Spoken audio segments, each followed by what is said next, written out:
So last Friday, Trump began purging the country's military leadership.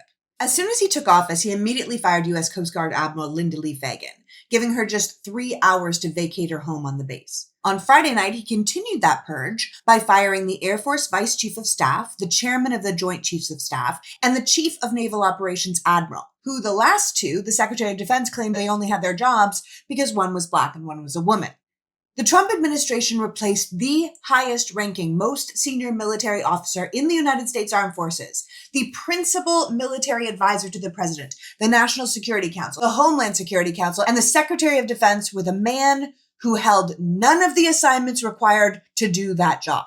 Trump has now told us he's going to nominate an Air Force Lieutenant General who's not even a current active duty service member, who the law prohibits someone of his level to have the job of Chairman of Joint Chiefs of Staff because the man proudly supports him personally. Trump claims the Lieutenant General told him, "I love you, sir. I think you're great, sir. I'll kill for you, sir." And we should be incredibly concerned about that.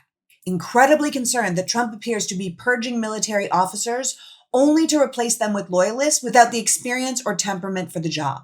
It should also concern us that Republican Senator Tommy Tuberville stalled the nominations of 451 senior military officers for almost a year in 2023.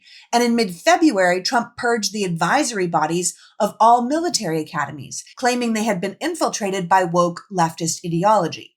It's important to remember that in his first term, Trump said that he wanted the kind of generals Hitler had because he was frustrated our military leaders resisted illegal orders. General Mark Milley pointed out that our military takes an oath to the Constitution and the idea of America, not to a king or a tyrant or a dictator. Trump hated that, and now he wants anyone who thinks like that gone. That should upset you. It should also upset you that Secretary Hegseth, previously a Fox News weekend host, has also indicated he plans to fire the Judge Advocates General, the JAG military lawyers, who administer the Military Code of Justice for the Army, Navy, and Air Force. These are the lawyers who determine what is a legal order and what is not. So if you are, say, a president or secretary of defense who wants to give illegal orders, the JAG Corps would be a major obstacle to your plan. So get rid of them. Trump already has the Justice Department under AG Bondi, the intelligence services under Secretary Gabbard, the FBI under Kash Patel. The military is the last piece he needs to establish authoritarian control of the U.S. government.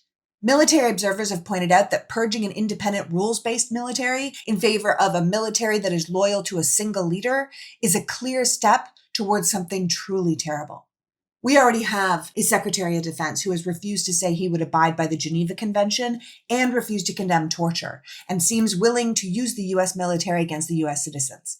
So if we don't get it together now, we're going to have a real problem.